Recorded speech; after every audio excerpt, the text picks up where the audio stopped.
awesome edition of Steaming with Black. I am Brooklyn Black, of course. And today I have some very interesting people here, and we're going to shoot shit, get some steam going, and we're going to find out what they're doing and how you can get involved and get down the program. Now, mate, we have Mitch and Kay of Tripl3M Enterprises, and they're going to tell you what they're doing, where they're from. All right. Well, hi, everybody. How are you doing? My name is Kay, Kay, whatever you want to call me. I am co-founder of Tripl3 M LLC. Man, I have been in the entertainment field for some time, right? Also known throughout my life, talking about since like maybe 7 or so. So this is definitely something that's been culminating in the making. So you definitely like to be able to talk to you guys and bring that information and bring the awareness and the energy and the love back to what Tripl3 is about. All right. Hey, what's going on, y'all? My name is Mitch. You know what I'm saying? Most people call me Mitch. So pretty much, I'm the founder and CEO of Tripl3 M LLC, and also the founder and CEO of the Laugh Network, which stands for Lost and Forgotten. So pretty much what we do is we strive to make sense of what don't make sense, right? So, the synopsis of it is like, making things simple out of what's complicated, right? So it's like, things that we know we got to deal with or face with every day, right? Which is money, housing, food, clothing, and shelter. Basic things that's supposed to be basic is not. So we make that attainable for everybody, no matter where you start off with. So let's say you don't got no money, but you got a dream. You gotta have a conversation to make that happen, right? So if you got a couple of dollars, good for you. We'll still make that happen, right? Because it's about upgrading as a whole. You know what I'm saying? We too fragmented. You know what I'm saying? So you gotta be a team player at the end of the day, and that's what some we bring to the table as well. You know what I'm saying? The information, the access. You know what I mean? And you know what I'm saying? Because it take a village at the end of the day. And execution. Yeah, the execution. That's key. Because we can recently have information all day, but unless you know how to execute the information that you had and that you obtained, it means absolutely nothing. Right. Absolutely nothing at all. And that's what we bring to the forefront. You know what I mean? It's being able to pull the information that you get along the way instead of saying, oh, here, go here and get this information. Yeah, go here and get that. No, here's the information. Get what to do with it. Now execute. Right. We're not going to give you a referral to nowhere. You know what I'm saying? So it's like, and it comes from knowing firsthand what's happening. It ain't always been like this. I mean, the information that we got, that's our sweat equity that we put into the game to acquire that. You know what I'm saying? We didn't, we took a lot of L's. I'm talking about a whole lot of L's. Financially, situation. I'm talking about all across the board, behind chasing the path that we on. You know what I'm saying? So it's not all about, fun games, got money, this, that. No. It's about putting that work in. It's about acquiring the understanding. It's about, developing the contacts and the network and establishing relationships. See what I'm saying? So it goes back to that. You know what I'm saying? So, and me, I've been incarcerated. You know what I'm saying? I've been through a whole lot of things, ripping and running through the street. You know what I'm saying? But at the end of the day, I took one look. One time I'm sitting in the pen and I started doing the math, how much money they getting off of me. I'm like, damn, they paying those like $12 a month. You know what I'm saying? And they getting racks. The best paying job in jail is like 25 cents an hour. You know what I'm talking about? So, and they think they balling. You go into the kitchen, you making $60 a month. Oh, you balling. Yo, they making racks for every program and they getting like 20,000 a head. You know what I'm saying? So when I started doing that and started thinking about, okay, I might have got some bread here and there in the street or whatever I did, but most of that went right back because I had to get lawyers, bond, commissary, you know what I'm saying, transportation. And then what? You come on break most of the time. So you come out losing that anyway. And then you get set behind. You know what I mean? And at the end of the day, lo and behold, the government using your credit. or your and that. They using words. And they cast you out because you sitting in the pen. You got a different kind of number they could use. All right, so let me ask, is there a particular time where you took an L that was the point that got you operating how you operate today? Is there one specific incident to where you took an L that made it, this is how I'm over from now on? Yeah. Actually there's two. You know what I'm saying? The initial and the revise. The first one was when I came home and I couldn't even get in schools. Like I was getting perfect marks on your entry test and all of that. I'm breaking records with my scores, and I couldn't get in because of my records. So that set fire on my ass. You know what I'm saying? In a different kind of way. Cause I'm like, nah, it ain't gonna go like that. School, y'all not gonna let me go to school? Right? So okay, cool.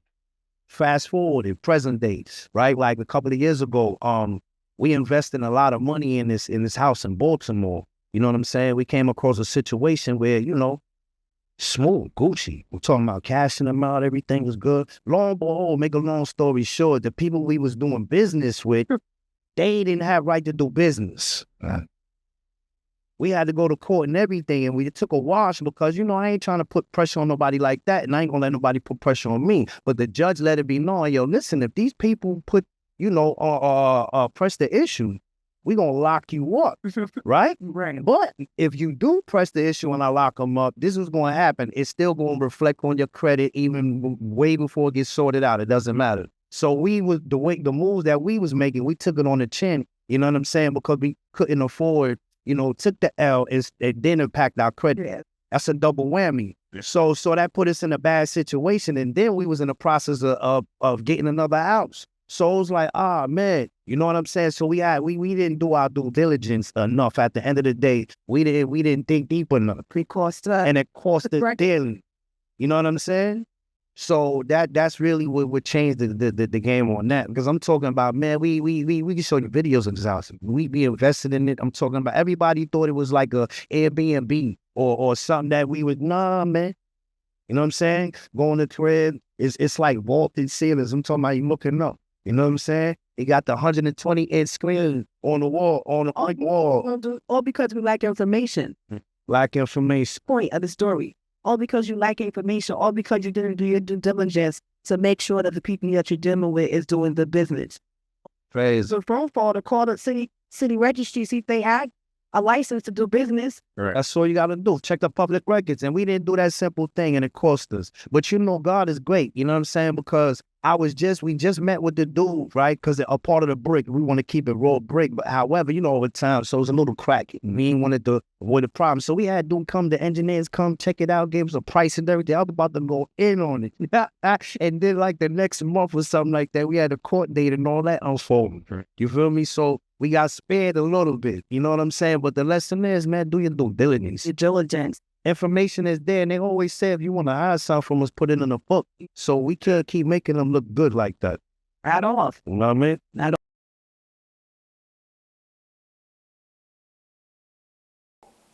All right, so, okay, let me ask you, how has New York shaped your journey? Oh man, that's a good question. Now, being from the islands, being born in the island of Jamaica and coming to the U.S. As a very, very young child, all I know is Brooklyn. All I know is New York, for real, for real. You know what I mean? Of course, you know, you visit and things like that, but Brooklyn is my home. This is what raised me. You know what I mean? My culture, you know, my upbringing taught me a different set of values and morals and convictions and things like that. Because, you know, Caribbean families are very strict. You know what I'm saying? However, growing up in New York is like, you got that energy, you got that fire, you got that go-getter in you. You see everybody doing their thing. You see everybody either failing or excelling. And you have to figure out where you're going to fit in that scheme of things.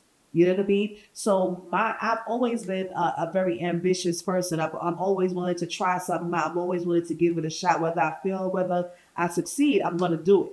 You know what I mean? So that is what New York shaped in me. It's like, yo, I can do whatever I put my mind to. I don't care what you say. I don't care what you got. So I'm better than that. You know what I'm saying? And I don't have to have nothing, but it's what I know about myself, because I just know I was destined to do great. You feel what I'm saying? So that's what New York is so then. Same thing, man. You know, I come from a different train of thought. You know what I'm saying? Like, you know, the process, like I give an example, like my father, you know, from law we come from to law return. This man used to spend good portions of his life underwater in a submarine. He was on the submarine division, so his brain worked different. He taught me how to play chess from little, you know what I'm saying? So I always understood it was a game of chess, not checkers, right? But I also grew up at a time where you couldn't come outside unless you know how to use your hands. Nothing was easy. Nothing was easy. You know what I'm saying? It wasn't like, putting a bag of popcorn in the microwave. You know what I'm saying? You had to get it popping for real. You know what I'm saying? Like if you couldn't do that, so that's where I come from. You know what I'm saying? I also come from a situation where, dudes was evolving, let's say, socially, you know what I'm saying, in the streets, you know what I'm saying, ripping and running, you know what I mean, doing their thing. So the game was evolving. So dudes was getting a lot more, how you say, they was getting more diplomatic in their approach with stuff, you know what I'm saying? Dudes were getting real slick in their conversations and slick with their maneuvers. Finesse entered the building, right? So I'm a little dude growing up around gangsters and slick talking ass niggas. You know what I'm saying? Making slick ass moves. You know what I'm saying? So I always had a choice whether I wanted to fight or talk about it. You know what I'm saying? Yeah. And I just mixed it up. You know what I'm saying? Because that's how you pick and choose your battles. But Yeah. But you know what I'm saying? Chose to fight more. Yeah, but then, But you know what I mean? sometimes you gotta do it like but that. it came to a point where I realized, you know what I'm saying, that I was giving up my situation personally, my power. I was relinquishing my power, you know what I'm saying? Because I was compromising myself. Everything I compromised my life for, or do this and do that for, get taken with, and there ain't shit I could do about it. I didn't like that. That ain't control. That ain't power, right? So how do you change that? And that's what really started working. When they set my punk ass down, it's for a little grip, you know what I mean? This one time, you know what I'm saying? I took a lot of involuntary vacations, you know what I'm saying? But that one time it was like, yo, this shit is crazy. I'm talking about crazy. It's like, nah, I can't do it, you know what I'm saying? Not like this. Because the way it happened, it wasn't even on my own accord, you know what I'm saying? So it was like too much compromise, you know what I mean? And you can't really establish yourself or elevate to the height you're supposed to if you compromise. You know what I'm saying? Because you're a casualty, you're a liability, you're not an asset. You know what I'm saying? You're part of the problem, not the solution. You feel me? So that's really what happened with all those, and I mean, it's understood, don't really need to be spoken about, you know what I'm saying? So, with that being said, fill in the blanks. So learning the hard way, you know what I'm saying? And then in and out the hospital too, that came too. You know what I mean? That last time, you know what I mean? I almost ain't make it through that one. Well, not the last time, but the 2 times before that. You know what I'm saying? When I was in the coma that time. You know what I mean? So that was a game changer, but it changed me in the way I move, but it put anger in me. So I was still a casualty to myself. You know what I mean? So it still took a little while for me to understand what was happening. But as a man, I understand what's going on, right? Because we don't really mature until we in our 30s. So we can't be too hard on ourselves. Right. You know what I'm saying? So now what you gonna do with that? And that's where we at. All right, so just to bring it home, if you could sum your journey up in one word, everything you've been through, everything you both experienced individually and collectively, and everything that's to come, what would it be?